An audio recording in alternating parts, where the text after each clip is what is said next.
Combating the menace of trafficking, that's where we're keeping our eyes on this morning. And joining us to have a good discussion on that is Newton Juvenal. He's an anti-trafficking advocate. I want to thank you so much indeed for coming on Sunrise Daily this morning. Does it surprise you, though? Because it would seem as if this has carried on for so long. But the latest is that the president has asked that he will get Nigerians stranded in Libya back into the country. I think there's a batch of about 200 that came back into the country just yesterday. Yeah. But one is tempted to ask this very important question. The cartel itself that engages in this trafficking, can it be dismantled? Can we destroy that cartel? Well, it's going to take lives because it's a very powerful cartel. It will take lives? Oh, yes. It's $1 million investment, and they are all over the place. They are in North Africa, they are in Europe, and of course they have centers here in Nigeria. They have centers in Benin, Aba, Asaba, Onitsha, and Lagos. In fact, I think Benin is their headquarters. I'll tell you, when I started tracking the whole process, like 30 years ago, one of the migrants that had made four attempts to cross the Sahara, to cross the Mediterranean, and was trying the fifth attempt before he was introduced to me. When we got talking and I managed to win his confidence, he pleaded with me. He said, I fear for your life. That was what, my own life. And he said, look, if they find out that you are doing this, they will come after you. So it's a major institution. And like I said, it may cost quite a lot, but there's no other way but to try. After all, look at what is happening to mafia today. People are going after them. In our own case, there has been no attempt at all whatsoever. And we all know, because these men and women go through this cartel, they pay quite a lot of money to them. They get them to swear to some kind of... Who pays money to them? The migrants.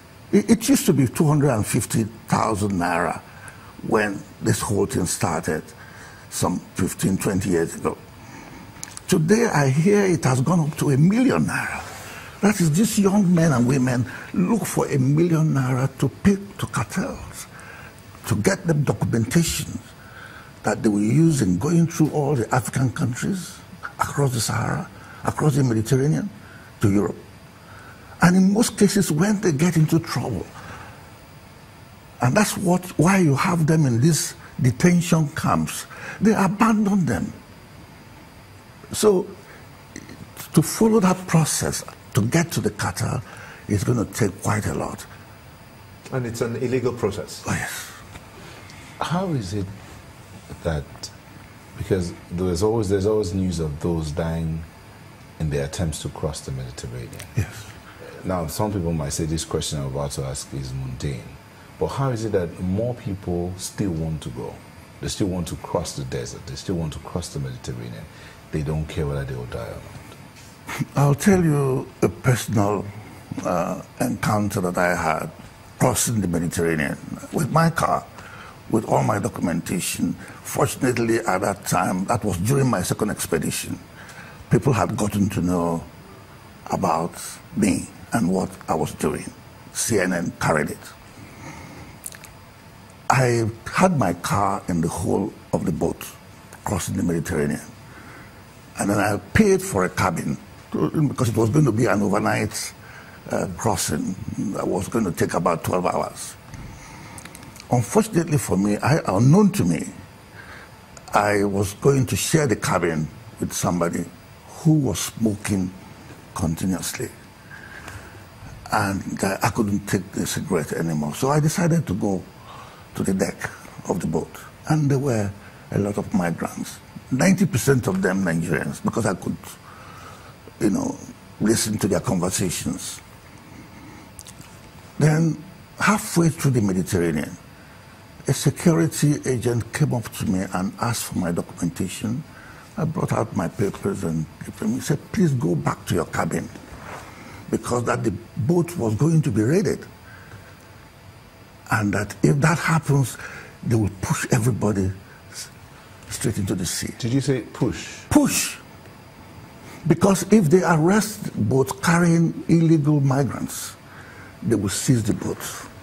And the boat owners, rather than have their boat seized by the Libyan or Moroccan authorities, they would rather get rid of. So I went back to my cabin. Just before we docked in Alicante, in Spain, I came out to go prepare myself to take my car. All those migrants were gone. So I asked... They've been pushed? Pushed! So I asked the security guy, what about all these migrants that were... He said, yes, that just before the security agents came, they pushed everybody straight to the... So, you see, I told these stories, I gave lectures, and I have written a book, Bridging the Sahara, on this issue. I talked about Fulani Henchmen in the book. I talked about migration. I talked about the food security of the country. This book is now being translated into French and is doing well in most of the French African countries. Our ambassador in Morocco took me to go and make a presentation of this book to the mayor of Rabat. And you know what the mayor of Rabat said to me when I was making the presentation? He said, thank God that Nigeria has woken up at last. But is that the same story today? Yes. Is that the same story today? Exactly. Nigeria is waking up from this. Yes, and this was in 2002. This was in 2002. But there are more Nigerians who are, well, it is supposed to be, we've been told that there are more Nigerians that are still making this perilous journey through the Mediterranean today. So if you say that Nigeria has woken up to that, one will tend to disagree with you. Well, you see, it took the collapse of Libya to bring this whole thing to the fore. It's not just Libya. You have these camps in Morocco, you have them in Algeria, you have them in Tunisia. Because once they arrest them and they find out they don't have the requisite documents to take them to Europe, they arrest them. And I'm sorry to say, even those 200 and whatever you're bringing back to Nigeria, if you don't look after them, they are going to go back in the next few months, in the next few weeks. They're going to go back. And not only that, they have their contracts with the cartel. And they owe something to the cartel.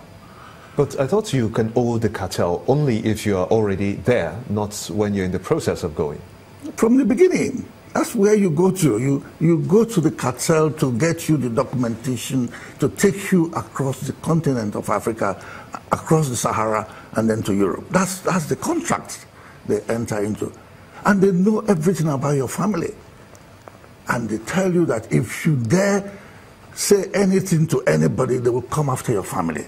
And in that contract, there's no guarantee you're coming back. Not only a contract, they even get them to swear to some kind of voodoo, shrines arrangement. Have you seen that? Yes.